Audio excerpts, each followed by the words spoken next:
interactive session with Honorable Minister Shri Ashwini Vaishnavji, and we will also have the opportunity to listen to eminent speakers present on stage. And ladies and gentlemen, while we celebrate the spirit of entrepreneurship and innovation, we are proud that Gujarat has emerged once again as the best performer state in developing a startup ecosystem for budding entrepreneurs.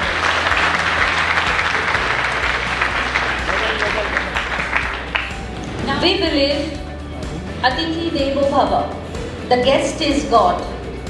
To express our gratitude and appreciation, we will honor the dignitaries on the dais. May I request Shri S.J. Haidarji to felicitate Honorable Minister Shri Ashwini Vaishnavji.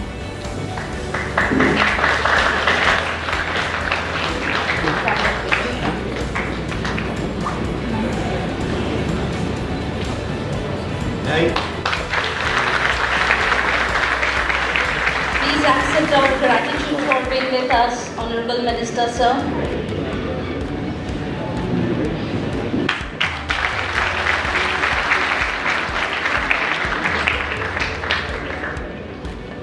May I now request Dr. Sunil Shukla, Director General EDII, to felicitate Principal Secretary Shri S.J. Haidarji. We are grateful to you, sir, for being with us.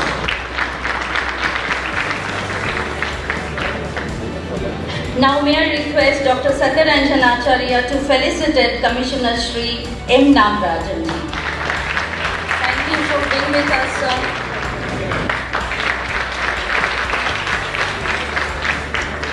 May I now invite Dr. Sunil Shukla to extend the welcome address for the August gathering here.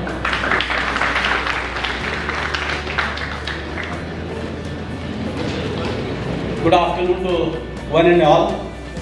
It's indeed a great pleasure to witness the presence of Honorable Minister, esteemed dignitaries, senior officials, captains of industry, startups, entrepreneurs, students, and all those distinguished people who are assembled here.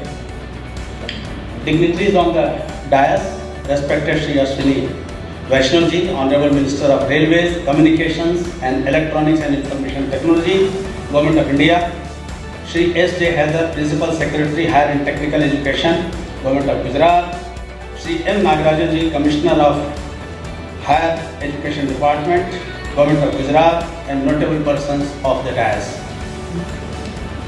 It's a privilege and pleasure to be here amidst all the dignitaries who are visualizing India on the path of growth, prosperity, economic empowerment, development, and most importantly, being self-reliance.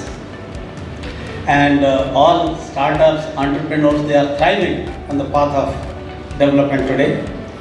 We extend a very warm welcome to you, sir, to this interactive session. EDII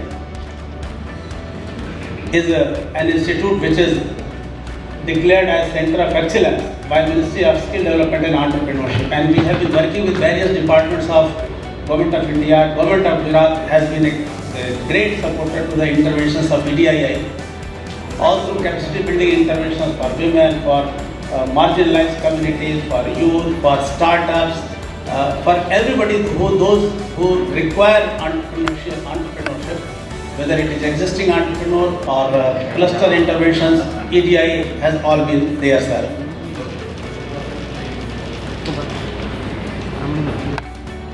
Honorable Minister Shri Ashwini Bharadwaj is here to witness the growth of entrepreneurship among us, and as my colleague Dr. Vaishali Mitra of the Gujarat has once again secured the top position in terms of startup ranking of the state. And recently, a few days back, just 4 or 5 days back, it also had secured on ease of doing business index of the country. It has secured the top slot again. We are not surprised. We are pleasant because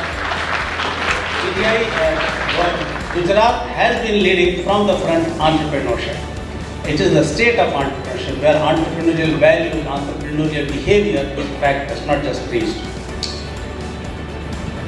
So today, who could be a better person to talk about entrepreneurship or a startup who has brought about dynamism and strategic advantages through technology and innovation to the nation?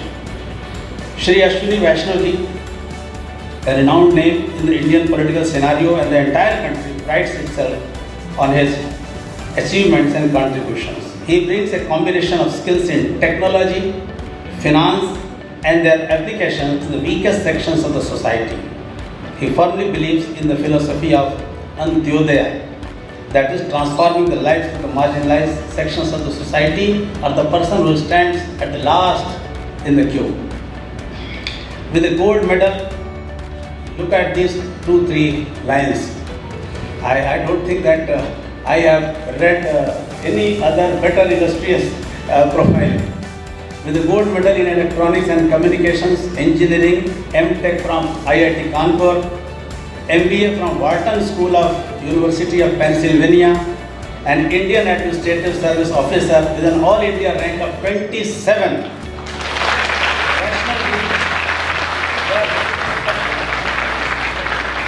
Vaishnav ji has had several important portfolios in this illustrious career, and the Indian development landscape has greatly benefited from his contributions. As we are discussing startup and entrepreneurship, it is interesting to mention that in 2012, Vaishnav ji set up 3T Auto Logistics Private Limited and VG Auto Components Private Limited, both automotive components manufacturing units in Gujarat, then entrepreneur also.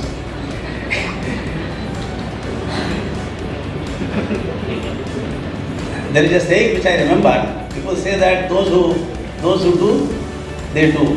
So here is a doer, here is a preacher. Those who can't, they teach. Sri Ashwini Vaishnav deserves all our acclaim and commendation for his efforts and initiatives. We extend a very warm welcome to you, sir, to this interactive session. I also welcome Sri S. J. Haidar, Principal Secretary, Higher and Technical Education, Government of India, Gujarat, an avid exponent of inclusivity, indigenous heritage, tourism and entrepreneurship. Sri Haidar has extended meaningful contributions toward the sustainable goals of our nation. He has been one of the prominent leaders behind the meticulously planned, successful, vibrant Gujarat Global Summit. The extraordinary achievement that Gujarat has been judged as the best performer state for the third time in a row in the state startup ranking indeed has the leadership and guidance of people like Shri Haidar ji behind it. It was a moment of pride for all of us. Yesterday when Shri Haidar ji received the award from the Union Minister, I extend a very warm welcome to Sir Shri Haidar ji. Thank you for being with us today. Shri M. Nagarajan, Commissioner of Higher Education Department, Government of Gujarat, is currently working as the Commissioner of Higher Education of Gujarat State. He has a working experience of 22 years in various government departments, including Indian Railways, Indian Audit Accounts Department, RBI, and the Indian Administrative Service. I congratulate him for being the startup champion of the state, which study was conferred on him. He is one of the major pillars for whom Gujarat is today the best performer and ranked #1 in developing the startup ecosystem. Shri Nagarajan has also been rightly honored as the startup champion of the state. We heartily welcome you to this platform, sir. I also extend a very warm welcome to other esteemed officials who are present with us. I heartily welcome all the entrepreneurs, guests, vice chancellors. We have a galaxy of academicians, top class academicians from this region and industry capitals, those who are here. And we just had an interaction among ourselves and we were really charged by this interaction. I welcome all our friends from the media too. At the Entrepreneurship Development Institute of India and the Center of Advancing and Launching Enterprises, CREDL, we have always remained at the forefront when it comes to promoting entrepreneurship in the country. In the last 4 decades of our existence, we have strived to accelerate the culture of startup and entrepreneurship in the country by providing potential entrepreneurs with the right skill sets that help them move forward on the path of new enterprise creation management and working with existing entrepreneurs for helping them upgrading their enterprises. Through various interventions, we strengthen these startups during their incubation period so that they become well equipped to thrive on their own. I am sure this event will motivate all of us to conjure thought-provoking ideas and strategies and be successful. My sincere best wishes to one and all. Jai Hind, Jai Garvi Gujarat. Thank you very much, Dr. Shukla, for your wholehearted note of welcome and also for showing us the future direction. Moving forward, may I now request Shri S. J. Haidar, Principal Secretary, Higher and Technical Education, Government of Gujarat, to share a few words of wisdom with all of us. Please, sir. Shall we? Respected Shri Ashwini Vaishnavji, Honorable Union Minister for Electronics and Information Technology, Communications and Railways, Director Shri Sunil Shuklaji of PDI, dignitaries on the dais and off the dais, members of the student community, teachers, special invitees for this occasion, friends from the electronic and print media, members of the distinguished gathering, ladies and gentlemen. It's a great honor and privilege for me to be here amongst all of you in the august presence of our Honorable Union Minister for IT, Railways and Communication, respected Ashwini Vaishnavji, who has been nice and kind enough to spare his valuable time and be here amongst all of us to guide, motivate and inspire all of us. We are truly thankful to you, sir.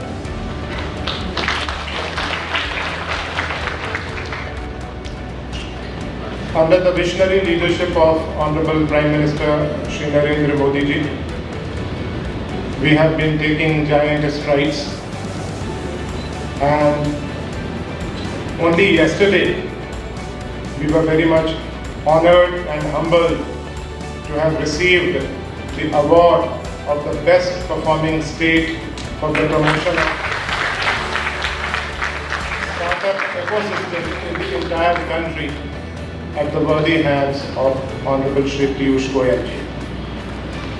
In the beginning, at the time of formulation of the proof of concept, we can give up to 2.5 lakhs.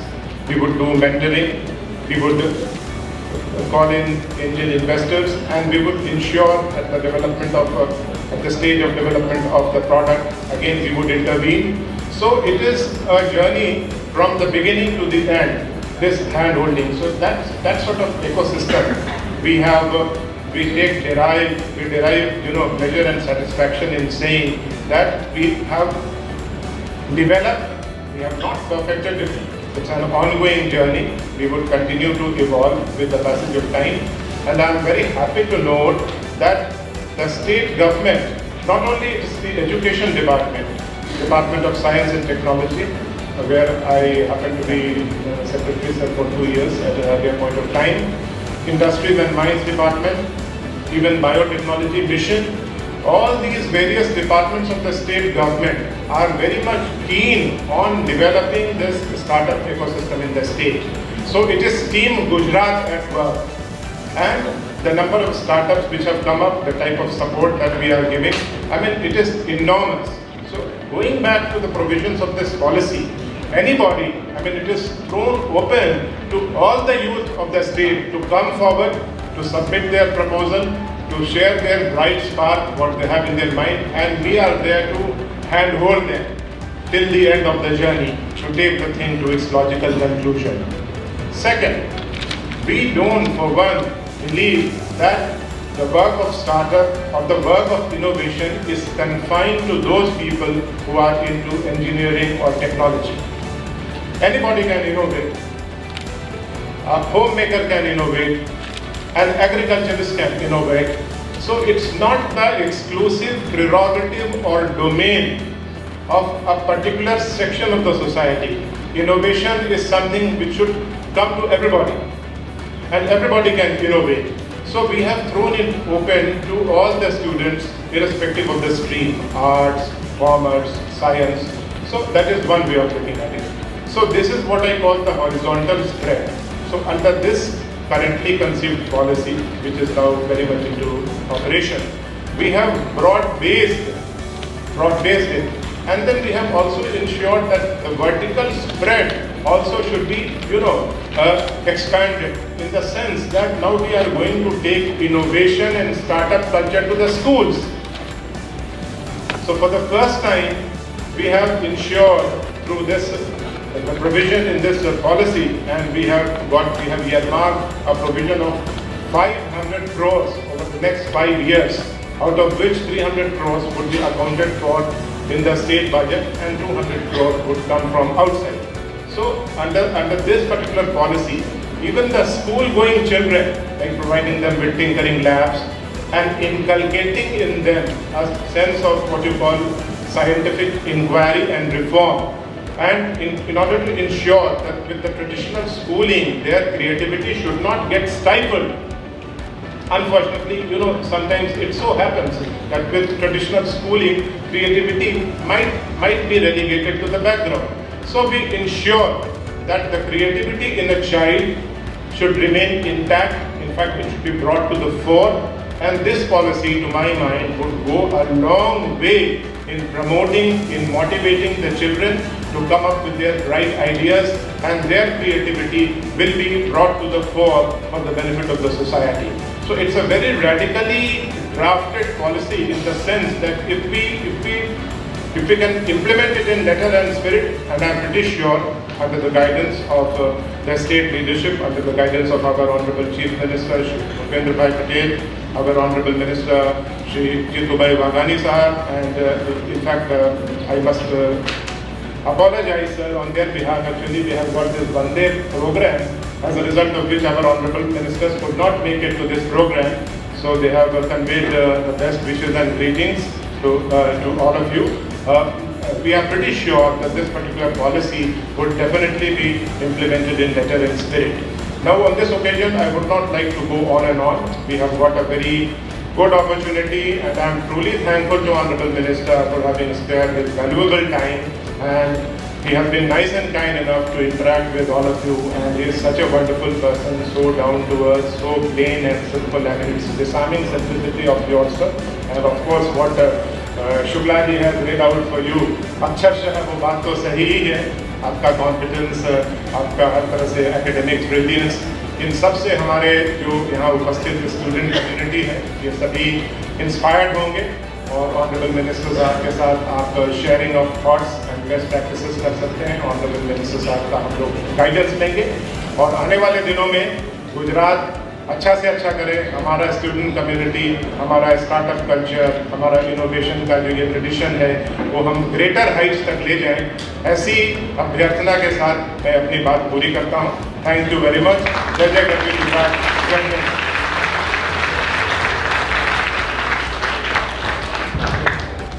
Sir, someone rightly said sharing knowledge is the first step of humanity. We thank you for sharing your thoughts with us, and we appreciate the new policy that nurtures the creativity among the youth and aims to mainstream the young population. Taking your valuable advice and building on the work will be our lesson. Ladies and gentlemen, now is the time when I take this opportunity to invite Honorable Minister, respected Shri Ashwini Vaishnav ji, for the interaction and to address the gathering. Mananiya Mantri ji, we learn from you, from your exemplary words and gestures. You are welcome to address. કેમ છો? આને નહીં ખાયા? આને ખાયા ના? તો કેમ છો? एक बात, थोड़ा जोश में तो होना चाहिए ना भाई. गुजरात की बात है. अभी बोल रहे थे एंटरप्रेन्योरशिप डेवलपमेंट इंस्टीट्यूट, मैंने कहा गुजरात में और EDI की जरूरत है क्या? यहाँ तो दो लोग मिलते हैं, सू धंधो छे. पहला प्रश्न यही होता है. तो मैं भाषण दूंगा नहीं, मैं सिर्फ दो एक बातें आपके साथ करूंगा, उसके बाद में इंटरैक्टिव सेशन रखेंगे, बातचीत करेंगे. बराबर है? बराबर छे? लास्ट में बराबर छे तो बहुत. तो दो बातें पहले मैं बोलूँगा, उसके बाद में आपका इंटरेक्शन। भाई आज से 10 वर्ष पहले अगर पीछे की जर्नी देखते हैं, देश में स्टार्टअप जैसी कोई चिड़िया होती थी क्या? 2, 4, 10, 15, 20 कुल मिला के थे 300-400। आज कितने? गैस करो भाई, एग्जाम नहीं देना है जनरल नॉलेज का। 73,000, 73,000, 73,000 कहाँ 300, 400 और कहाँ 73,000? ये कैसे हो? मैं जहाँ भी जाता हूँ, जिससे भी बात करता हूँ दुनिया में, हमारे कम्युनिकेशंस के मिनिस्टर हो या आईटी के मिनिस्टर हो, कई जगह तो डिजिटल अफेयर्स के मिनिस्टर बोलते हैं, तो जहाँ भी जाते हैं सब जगह लोग पूछते हैं ये क्या हो रहा है आपके देश में, हमें समझाओ भाई ये क्या है। हर तीसरे चौथे दिन एक नया यूनिकॉर्न आ जाता है, ये आप कर क्या रहे हो? तो बताते हैं हम उनको कि देखो भाई, मोदी साहब आए जब, सबसे पहले उन्होंने कहा स्टार्टअप इंडिया।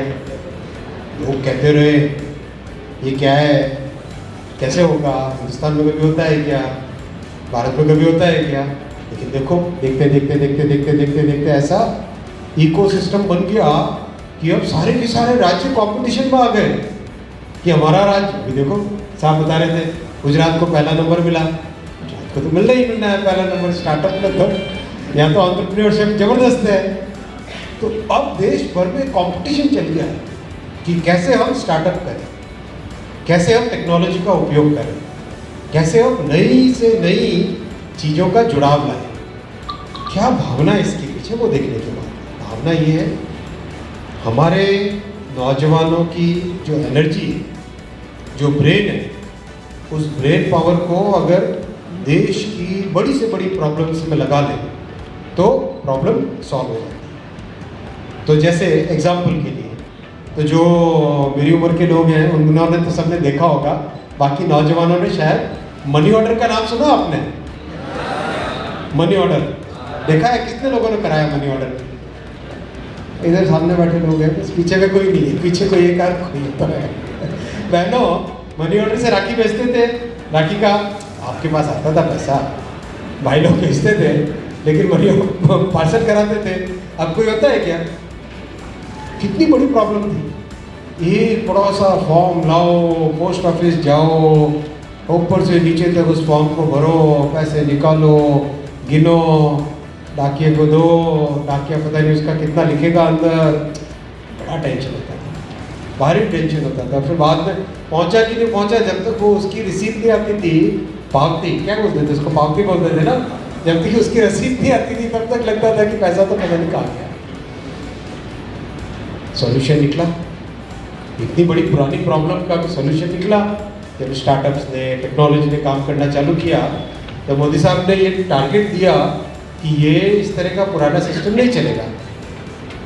तो अब क्या है सिस्टम? यूपीआई।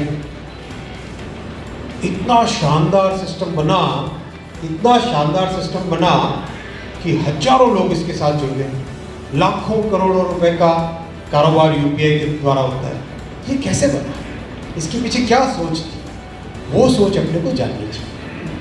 आप देखते हो कई ऐसे समृद्ध देश हैं जिसमें टेक्नोलॉजी की मिल्कियत कुल मिला के 4 या 5 कंपनियों के पास आ गई, उनकी मोनोपोली बन गई, जो वो करे वो। अपने हाथ में कोई नौजवान कुछ स्टार्टअप करके कुछ करना चाहे, उसके हाथ में कुछ नहीं, चकड़ लिया टेक्नोलॉजी को। कुछ ऐसे देश भी हैं जिन्होंने पूरा सरकारी control control control control. Modi साहब ने किस तरह से इसका एक नया मॉडल दिया दुनिया को, वो मॉडल है पब्लिक डिजिटल प्लेटफॉर्म। क्या मतलब इसका? इसका मतलब कि सरकार ने अपने पैसे लगा के एक पब्लिक डिजिटल प्लेटफॉर्म सॉफ्टवेयर बना के दिया। वो सॉफ्टवेयर ओपन सोर्स है। अश्विन भाई, अभी पीछे मैंने साहब को सुनाम है, उन्होंने कहा अश्विन भाई, मैंने कहा कि यार या तो ये झूठ बोल रहा है या कोई ऐसी बड़ी आज की कोइंसिडेंस है क्या भाई? तो अश्विन भाई भी उससे जुड़ सकते हैं, बैंक ऑफ बड़ौदा भी उससे जुड़ सकता है, स्टेट बैंक ऑफ इंडिया भी जुड़ सकता है, हर्षद भाई भी जुड़ सकते हैं, जिग्नेश भाई भी जुड़ सकते हैं, कोई भी उससे जुड़ जाए। ये प्लेटफॉर्म कॉमन हो गया। अब देश में जो भी कोई भी नया सॉल्यूशन लेके आना चाहे, कोई भी प्रॉब्लम को सॉल्व करना चाहे, चाहे पेमेंट की प्रॉब्लम हो, बैंकिंग की प्रॉब्लम हो, इंश्योरेंस का काम हो, तो आपके सामने एक बड़ा शानदार प्लेटफॉर्म मिल गया। हजारों की संख्या में स्टार्टअप इसके साथ जुड़े, और टेक्नोलॉजी कितनी परफेक्ट है कि जो बड़ी कंपनी, कौन सी बड़ी कंपनी भाई नाम बताओ? गूगल ने भी अपनी टेक्नोलॉजी छोड़ के कौन सी टेक्नोलॉजी अपनाई? यूपीआई की अपनी टेक्नोलॉजी। पहले तो उन्होंने अपना टेक्नोलॉजी चलाया, फिर देखा यार इससे अच्छा ज़्यादा चल रहा है यूपीआई से बेटर है। करोड़ों का प्रोसेस उसमें हुआ भाई, इतने ट्रांजैक्शंस हुए कि एकदम परफेक्ट हो गई टेक्नोलॉजी। तो क्यों ना उन्होंने भी यूपीआई को अपनाया। ये होती है ताकत भारत के दिमाग की, ये ताकत होती है ऐसी सोच की, ऐसी दूर की सोच की, जो कि आज फाउंडेशन बनाए, कई वर्षों तक उसका बेनिफिट समाज को मिलता है। तो ये था बहुत बड़ा। इसी तरह के साथ ही साथ कई सारे पब्लिक डिजिटल गुड्स बने। कितने लोगों ने डिजी लॉकर का उपयोग किया है? पूरे बाप रे, करीब सभी। वाह! कितने लोगों ने उमंग ऐप देखी है? काफी लोग हैं। तो इस तरह के कई सारे प्लेटफॉर्म बने हैं, और अब प्लेटफॉर्म बन रहे हैं दो नए। एक तो डिजिटल हेल्थ मिशन। कितने लोगों ने डिजिटल हेल्थ मिशन का आपने देखा है? बिल्कुल। और किसी ने देखा है? आपने देखा है, लेकिन बहुत बच्चों ने अभी तक पीछे देखा है। क्या उपयोग किया आपने? क्या हाथ खड़ा कर दिया बस है? ये मेरे जैसा नहीं, कभी कॉलेज में यही करता था, आंसर आए ना आए हाथ ऊपर खड़ा कर देता था। सब टीचर सोचते थे कि ये तो समझदार है, साहब भी धोखे में आ गए। ऐसे ही टेक्स्ट में कुछ भी लिख दिया, ये सोचते कि बहुत 30 मार खा लूँगा, कुछ नहीं ऐसे ही होता है, ऐसे ही मजा ऐसे ही आता है। तो यूपीआई की तरह डिजिटल हेल्थ मिशन का एक प्लेटफॉर्म बना। करीब अब तक इससे 2,500-3 हज़ार स्टार्टअप जुड़ गए, लेकिन ये शुरुआत है, इसमें लाखों जुड़ेंगे। जैसे यूपीआई में हजारों जुड़े, वैसे हेल्थ मिशन में लाखों जुड़ेंगे। और वैसा कि वैसा प्लेटफॉर्म अब बन रहा है एजुकेशन का, एग्रीकल्चर का, लॉजिस्टिक्स का। तो ये एक ऐसी अप्रोच है जिस अप्रोच में जो सबसे ज़्यादा रिस्क वाली चीज़ थी, जिसमें सबसे ज़्यादा डूबन की इश्यू होती थी, वो ले ली सरकार ने कि चलो हमने आपकी रिस्क कम कर ली, हमने एक प्लेटफॉर्म आपको बना के दे दिया। अब इस प्लेटफॉर्म से आप सब जुड़े, स्टूडेंट भी जुड़ सकते हैं, बड़ी कंपनी भी जुड़ सकती है, छोटा स्टार्टअप भी जुड़ सकता है, एक well established series A, series B, C, D, पता नहीं कितनी, जेड के बाद में भी कुछ होता होगा, तो इतनी सारी सीरीज के फंडिंग वाला स्टार्टअप भी इससे जुड़ सकता है। ये है ताकत एक बहुत बड़े इकोसिस्टम। तो जब मैंने ये फ्रांस वालों को समझाया, तो फ्रांस वालों ने कहा आओ हमें समझ में आया भाई, हमारे यहाँ तो कुल मिला के 27 यूनिकॉर्न ही है पूरी यूरोप में, सिर्फ 27, हमारे यहाँ तो 100 से ऊपर है। मतलब सोचो, जिसको हम सोचते हैं कि टेक्नोलॉजी का खजाना होगा जहाँ पे, ऐसा यूरोप कहता है कि हमारे यहाँ तो सिर्फ कुछ ही 50-60 यूनिकॉर्न है। और भारत में कितने हुए यूनिकॉर्न? सबको पता होना चाहिए। तो 103 यूनिकॉर्न है, और बनते जा रहे हैं नए नए। शायद हो सकता है अपन बात कर रहे हैं तब तक ये 104 हो गया हो, इतनी तेजी से यूनिकॉर्न्स बन रहे। ये है टेक्नोलॉजी की ताकत, और ये है एक ऐसा इकोसिस्टम बनाना जिससे हमारे नौजवान जुड़ सके, युवा भाई जुड़ सके, हमारे जैसे लोग भी स्टार्टअप बना सकते हैं, तकलीफ नहीं। स्टार्टअप बनाने के लिए कोई उम्र का लिहाज नहीं भाई, नौजवान जुड़े, बाकी भी जो जुड़ना चाहे जुड़े। ये थी पहली बात। दूसरी बात आपके साथ सामने रखूँगा, अब आप जो बहुत सारे बड़े सेक्टर हैं, रेलवे, पोस्ट, डिफेंस, इस तरह के जो बड़े बड़े विभाग हैं, जिन विभागों में बहुत सारा काम होता है, ऐसे काम में भी अब आप स्टार्टअप के जरिए से जुड़ सकते हैं। कैसे जुड़ सकते हैं? हाल ही में डिफेंस मंत्रालय ने अपनी स्टार्टअप पॉलिसी बनाई थी, डेफेक्स। इतनी शानदार पॉलिसी मेरी जानकारी में है, कम से कम 100 ऐसे स्टार्टअप हैं जिन्होंने अपने सॉल्यूशंस डिफेंस को दिए और उससे वो कंपनियां खड़ी होने लग गई। जिस तरह से एक के बाद सॉल्यूशन देने के बाद में उसका प्रोडक्ट का परचेज बायबैक चालू हुआ तो वो कंपनियां मजबूत होने लग गई। वैसी की वैसी पॉलिसी अभी रेलवे में बनी है। आप करीब 148-150 स्टार्टअप ऑलरेडी से जुड़ चुके हैं, आप लोग भी जुड़िए। अभी 10-11 प्रॉब्लम स्टेटमेंट अपलोड किए कि भाई जैसे ट्रैक है, रेलवे की पटरी है, पटरी की कंडीशन कैसी है, कोई देखना चाहे एक तो जाके देखे, दूसरा कोई ऐसा तरीका हो, टेक्नोलॉजी का तरीका जिससे उसकी कंडीशन एकदम एक्यूरेटली देखी जा सके।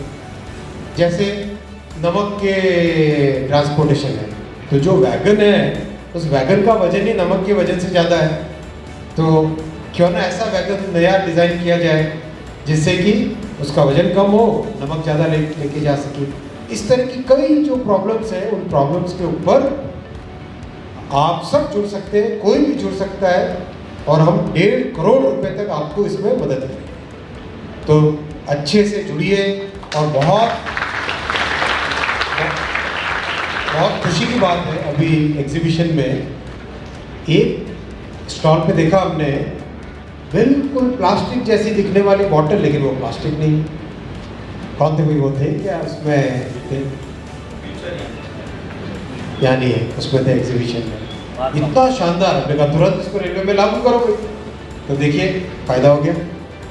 यहाँ आए, देखा नया सोल्यूशन, तो अब लगाओ रेलवे में, तो आपको रेलवे में बहुत बड़ा स्केल मिलेगा, बहुत बड़ा आपको एक आयाम मिलेगा अपने प्रोडक्ट को डेवलप करके आगे ले जाने में। तो जो भी जुड़ना चाहे ज़रूर जुड़े। इसी तरह के पोस्टल बैंक है, देश के कोने कोने में शाखा है, कोने कोने में शाखा है। तो अगर कोई आप सोल्यूशन निकालो तो आपका सोल्यूशन देश के कोने कोने तक पहुंच सकता है। उसमें भी मेरे ख्याल से 80 या 90 स्टार्टअप अभी तक जुड़ चुके हैं, तो आप भी जुड़िए। और ये जो यात्रा है, इस यात्रा में देश को टेक्नोलॉजी के माध्यम से किस तरह से आगे हम ले जा रहे हैं, ताकि आपकी जो यंगर जनरेशन है आपकी एस्पिरेशंस को फुलफिल कर सके। ये वो जर्नी, इसमें सब जुड़िए, अपने अपने सॉल्यूशंस लाइए। तो ये 2 बातें मैंने की। अब अपन संवाद करेंगे, प्रश्न उत्तर। चलो, डिफिकल्ट क्वेश्चन मत पूछिए। इधर। Hi sir. सर मेरा क्वेश्चन है कि मैंने आपका बैकग्राउंड पढ़ा था, तो ये पता चला आप पहले आईआईटी में थे, फिर सिविल सर्विसेज में, then Wharton School of Business. So sir normally जब भी कोई बंदा आईआईटी से सिविल सर्विसेज में जाता है तो मतलब उसकी इच्छा ऑलमोस्ट पूरी हो जाती है कि इसके आगे कुछ नहीं करना। बट देन फिर भी मतलब आपके डिटर्मिनेशन की वजह से आप वॉर्टन गए, then you started your entrepreneurial journey. तो ऐसे क्या लाइफ लेसन्स थे जो आपको वो आपकी ओवरऑल आईआईटी की जर्नी या फिर वॉर्टन की जर्नी से मिली? वैसे ये प्रश्न आज के हिसाब से गलत है। आज हमें स्टार्टअप की बात करनी है, टेक्नोलॉजी की बात करनी है। देखो, मेरे रूट्स है भावनगर। क्या होता है, जब तक धंधा नहीं होता ना तब तक सेटिस्फैक्शन नहीं होता। तो भले आईएएस मिल गया तो क्या, आईएएस छोड़ के धंधा करो। अच्छा, आगे चलिए, दूसरा प्रश्न देखिए आगे। आज स्टार्टअप और टेक्नोलॉजी की बात करेंगे। हाँ, पीछे। सर, स्टार्टअप सक्सेसफुल है, उसका डेफिनेशन क्या वो यूनिकॉर्न है इसलिए है, या फिर स्टार्टअप जो है वो सक्सेसफुल बन चुका है, वो हम कैसे कह सकते हैं क्योंकि वो यूनिकॉर्न है, या फिर क्योंकि आपने बोला कि 103 यूनिकॉर्न है, ओके, तो हम ऐसा तो नहीं कह सकते कि सारे के सारे एक अच्छा काम कर रहे हैं। यूनिकॉर्न तो वैसे भी बन सकते हैं, किसी एंजल इन्वेस्टर या किसी ग्रुप ने ज़्यादा पैसा उसको दे दिया तो उससे भी वो सीरीज राउंड से तो बन ही सकता है यूनिकॉर्न। बहुत अच्छा क्वेश्चन है, बहुत अच्छा क्वेश्चन। स्टार्टअप वो सक्सेसफुल है जो एक प्रॉब्लम को मन से सॉल्व करे, एकदम फोकस लगा के, एनर्जी के साथ जो सॉल्व करता है प्रॉब्लम को, वो स्टार्टअप सक्सेसफुल है। यूनिकॉर्न केवल एक लेवल है, लेकिन जो अंदर से सेटिस्फेक्शन मिलता है। क्या नाम है भाई आपका? सत्य है। जो अंदर से मन से सेटिस्फैक्शन आता है ना अपना कोई सोल्यूशन लाने का, वो सक्सेस का बड़ा फल।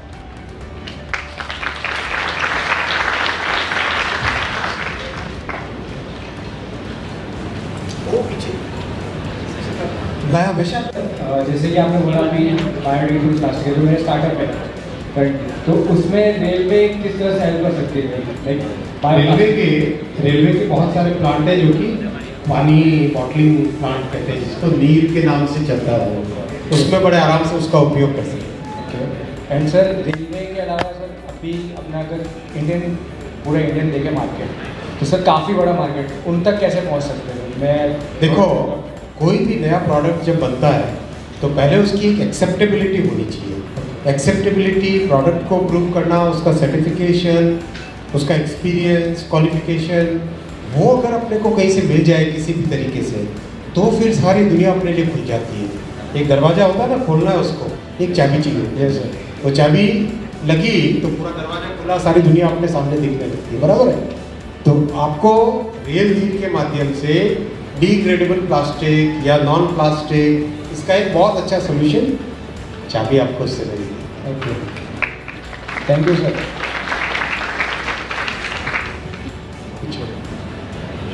सर हम जब भी किसी को पूछते हैं कि सबसे बड़ा ई कॉमर्स प्लेटफॉर्म कौन सा है वर्ल्ड में, तो कोई कहेगा अमेजोन, कोई कहेगा अलीबाबा। तो बहुत कम लोगों को पता है कि सबसे ज़्यादा ट्रांजैक्शन और सबसे ज़्यादा जो लिमिट जो डेली विजिट होती है वो IRCTC पे होती है। IRCTC is in terms of number of transaction is the largest platform.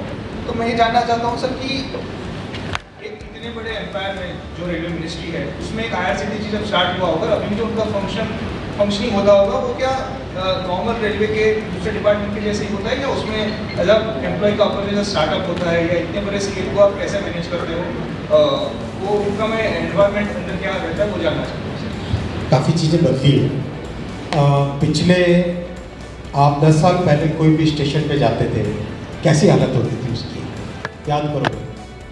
10-12 साल पहले ट्रेन में बैठते थे तो सबसे पहले तो नाक बंद होता था, ऐसी हालत होती थी, कितनी गंदगी होती थी, राइट। अभी आप देखो, किसी भी स्टेशन पे लास्ट कौन किसी ट्रेन से ट्रैवल किया होगा अभी पिछले 10 दिनों में, 1 महीने में, कैसा है स्टेशन की कंडीशन? साफ है, ठीक है। ट्रेन की कंडीशन भी ठीक है। पिछले 8 वर्षों में जो बहुत बड़ा रेलवे में बदलाव आया, वो बदलाव आया साफ सफाई, वर्क कल्चर, पैसेंजर्स के साथ इंटरेक्शन में इम्प्रूवमेंट, काम करने का एक ऐसा तरीका जिस तरीके से लगे कि देश की सेवा के लिए रेलवे, वैसा ही कल्चर IRCTC में भी कई हद तक है।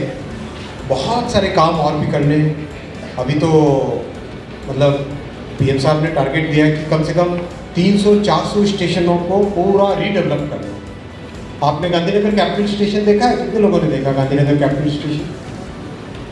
भोपाल स्टेशन का वीडियो कितने लोगों ने देखा है? देखा है? ठीक लगता है, अच्छा है, वर्ल्ड क्लास है। बाइपनहल्ली बैंगलोर, उसका वीडियो, तो 3-4 स्टेशंस का पहले एक्सपेरिमेंटेशन हुआ कि भाई भारत में डिज़ाइन कैसी रहेगी। एक तो दूसरे देशों से डिज़ाइन उठा के ले आओ, चलेगी नहीं चलेगी अलग चीज़ होती है, और एक अपने तरीके से डिज़ाइन एक करना होता है। अब लार्ज स्केल पे अपने गुजरात में अहमदाबाद, सूरत, बड़ौदा, राजकोट, मुझे नाम पूरे याद नहीं है, सोमनाथ, करीब जितने बड़े शहर हैं देश भर में, सारे बड़े स्टेशंस का टोटल पुनर्निर्माण, एकदम रीडेवलपमेंट। 45 से ज़्यादा टेंडर हो गए ऑलरेडी, 360 का मास्टर प्लान तैयार है। तो इतनी तेज़ी से आप देखोगे आने वाले समय में स्टेशन, नए ज़माने की ट्रेन्स और कवच के बारे में आपको बताना चाहूँगा। कितने लोगों ने कवच का वीडियो देखा? कवच का वीडियो कितने लोगों ने देखा? बहुत कम लोग हैं। मेरा निवेदन आपसे देखो ज़रूर, है क्या कवच? वाह, 2 ट्रेन की सेफ्टी का एक सोल्यूशन। कैसा सोल्यूशन है? मान लो 2 ट्रेन एक ही पटरी पे आमने सामने आ जाए, कितनी बड़ी रिस्क है, लाखों हजारों लोगों की जिंदगी का सवाल है। कवच ऑटोमेटिकली एक पटरी पर अगर आ रही है 2 ट्रेन सामने सामने, तो उनको रोक लेगी। कैसे रोकता है वो? कवच बेसिकली ट्रेन का जो इंजन है, उस इंजन के साथ इंटीग्रेटेड एक सॉफ्टवेयर और डिवाइस है। तो दो ट्रेन अगर आसपास आमने सामने आ जाए या पास पास आ जाए तो वो दोनों ट्रेन्स को एक दूसरे को पता चल जाता है, भाई रुक जाना, तो अपने आप ब्रेक लग जाता है। अभी कुछ दिनों पहले मैं अपने ऑफिसर्स को लेके गया सिकंदराबाद में, एक ही पटरी पे एक ट्रेन में मैं हूँ, दूसरी ट्रेन में चेयरमैन थे रेलवे बोर्ड के। मैंने कहा दूसरी ट्रेन में भी अगर मंत्री को बैठाऊंगा तो अफसर लोग कहेंगे अच्छा है, दो ट्रेन आमने सामने जा रही है, दो मंत्री है, करा लो इनका काम। तो इसीलिए मैंने दूसरी ट्रेन में चेयरमैन को बिठाया, वरना दर्शना मेरे को बिठाने वाला था। तो इसीलिए फिर सामने वाली ट्रेन में चेयरमैन साहब को बिठाया। आप विश्वास करोगे 100 की स्पीड से दोनों ट्रेन आई, एकदम जिस हिसाब से 300-400 मीटर पहले रुकना था वैसा अपने आप ट्रेन में ब्रेक लगा। मैं उस ड्राइवर की तरफ देख रहा हूँ लगातार कि यार वो हाथ उसने पीछे किया हुआ, लेकिन अचानक हाथ आगे लाएगा और ब्रेक लगाएगा। ट्रेन का ब्रेक अपने आप लगा। इतना अच्छा सॉल्यूशन बना और ये देश में आप जैसे यंग इंजीनियर्स ने, आप जैसे यंग लोगों ने ये सॉल्यूशन बनाया। इतना शानदार सॉल्यूशन है, जरूर वीडियो देखना है, इसका मजा आएगा, देखते देखते मजा आएगा। गुड, अब आगे की तरफ कितना टाइम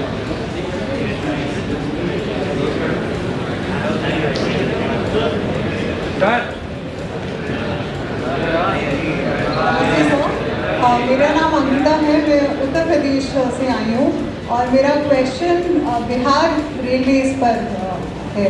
थोड़ा सा हिस्टोरिकल है। जब अटल बिहारी वाजपेयी जी थे रेलवेज में, तो उन्होंने एक स्कीम चलाई थी कि जो चाय के कुल्हड़ होंगे वो जो चाय पीते हैं ट्रेन में, वो कुल्हड़ लोगों से प्रोक्योर किए जाएंगे, एसएमई से, और जो भी छोटे मोटे क्ले मेकर्स हैं। वो प्रोजेक्ट चल नहीं पाया क्योंकि लोग चाय पी के ट्रेन के बाहर फेंक देते थे, तो वो क्रैक्स में फंस जाते थे। और दूसरा, क्योंकि रेलवेज की सारी प्रोक्योरमेंट सेंट्रलाइज है, सो साइज़ का भी इशू था। तो कुछ सर आपके व्यूज़ जानना चाहूँगी मैं इस बात पे, बिकॉज ये प्रोजेक्ट एनी डे एक्साइटिंग था, तो आई एम श्योर हम सबके लिए इंस्पिरेशनल होगा अगर आप कुल्हड़ से चाय मिलती है करीब करीब देश भर में। जहाँ भी आप जाओ आपको कुल्हड़ में चाय मिलेगी। और सबसे बड़ी बात सबसे बड़ी बात, आसाम में जाओ तो आसाम में उसका कुल्हड़ का नया डिज़ाइन मिलता है, गुजरात में आओ तो अलग डिज़ाइन मिलता है। अभी कहाँ था मैं, पुरी में था, भुवनेश्वर के अपने उड़ीसा में, वहाँ एक अलग तरह का डिज़ाइन था। तो कुल्हड़ तो चल रहा है।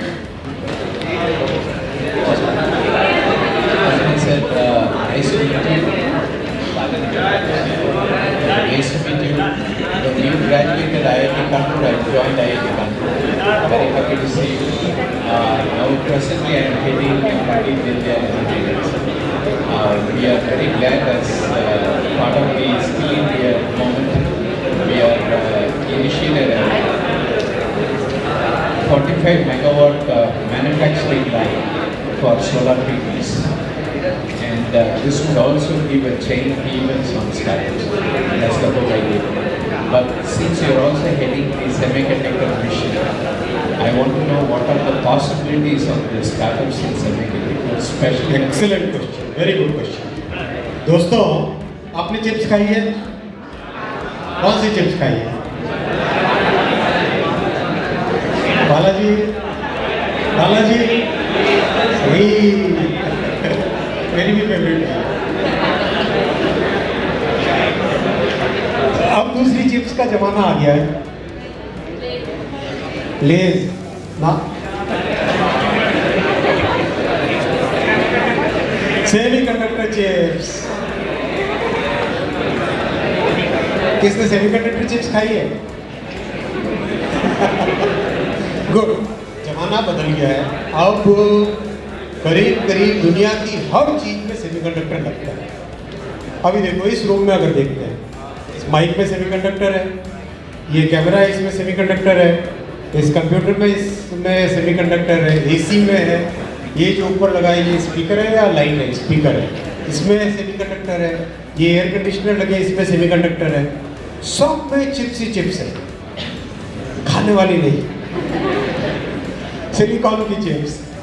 तो इतनी बड़ी एक सेमीकंडक्टर की दुनिया बन गई है कि वो इलेक्ट्रॉनिक्स मैन्युफैक्चरिंग का raw material, basic raw material chips बन गया।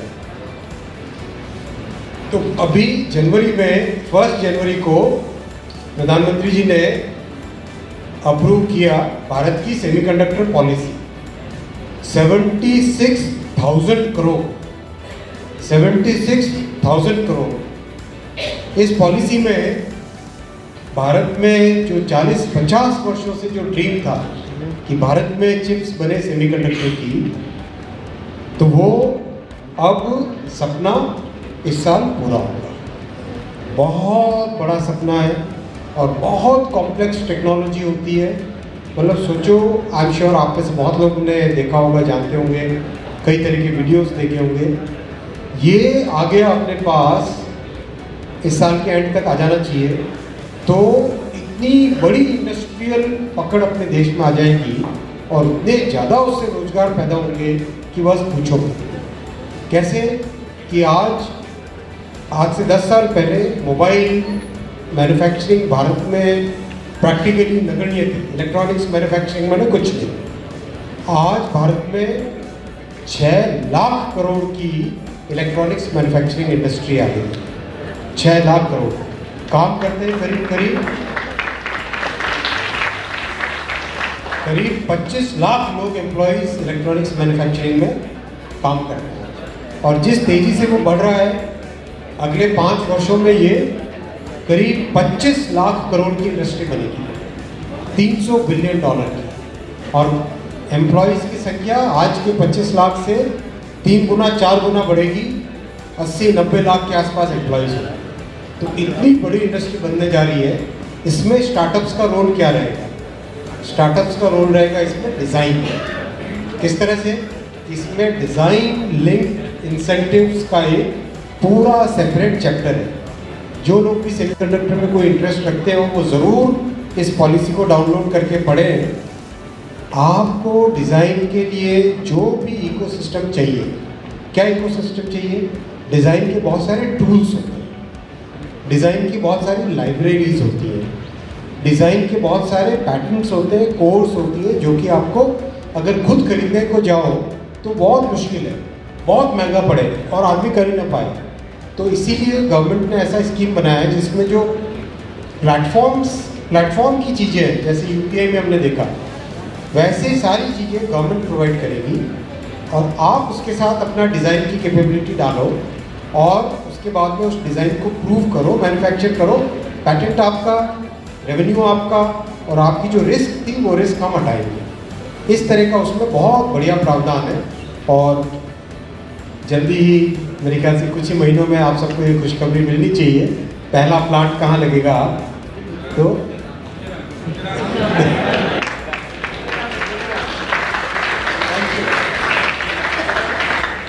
लास्ट क्वेश्चन,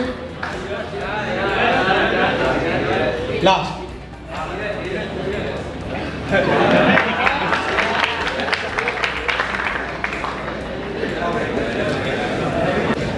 मेरा क्वेश्चन ये लड़का बहुत पॉपुलर है, तभी सब लोग पीछे।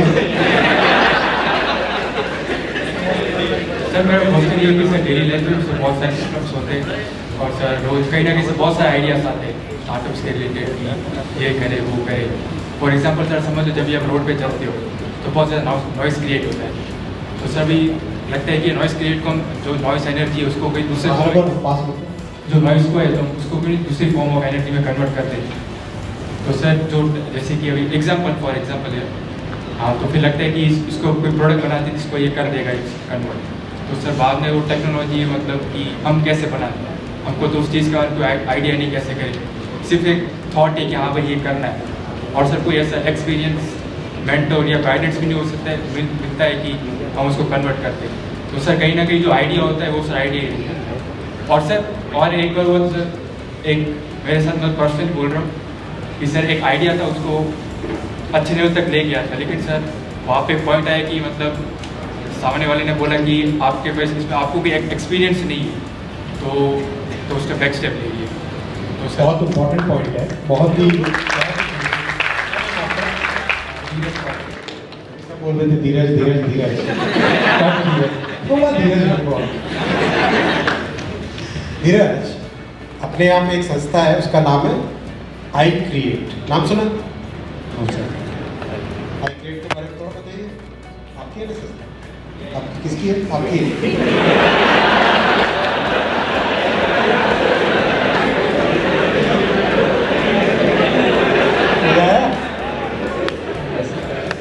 अपने यहाँ एक संस्था है आई क्रिएट। जब भी आइडिया आए सीधा आई क्रिएट पहुँचा।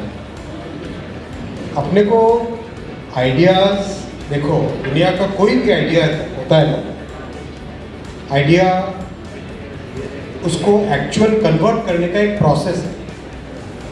आइडिया से प्रोडक्ट में कन्वर्ट करने का एक प्रोसेस है।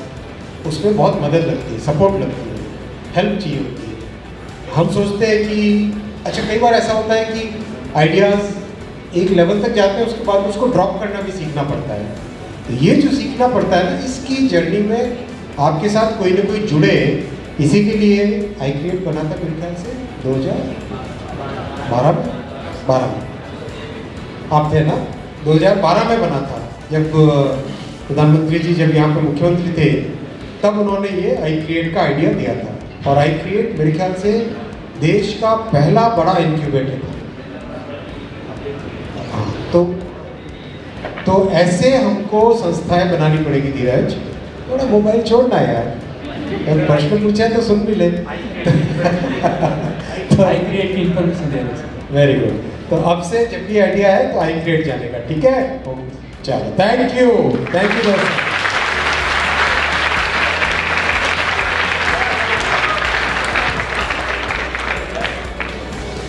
It is now time to celebrate moments of success and achievements. Moving on to the next segment, we will felicitate the few startups who, with tenacity and grit, are turning problems into solutions and achieving their dreams, thereby bringing meaningful impact for the betterment of the society. I would request our Honorable Minister and dignitaries on stage to do the honor and felicitate these achievers. I will invite on stage IOTA Design and Innovations Lab Private Limited, an emerging startup in biotech.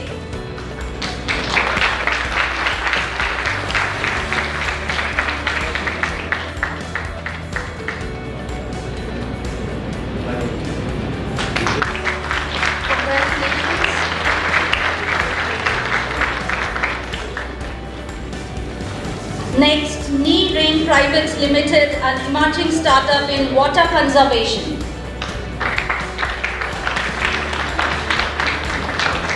May I invite you on stage, please?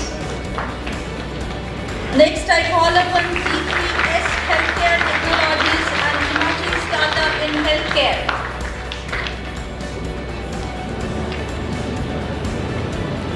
Congratulations, startup founders. May I call Freedom Wheel Enterprises, an emerging startup in social impact. I would request Groove to facilitate the award. You can receive the award on behalf of the startup founder. It is a little difficult for him to come up, so congratulations to Freedom Wheel Enterprises. For the next prize, EV India, an emerging startup offering community-driven social commerce platform.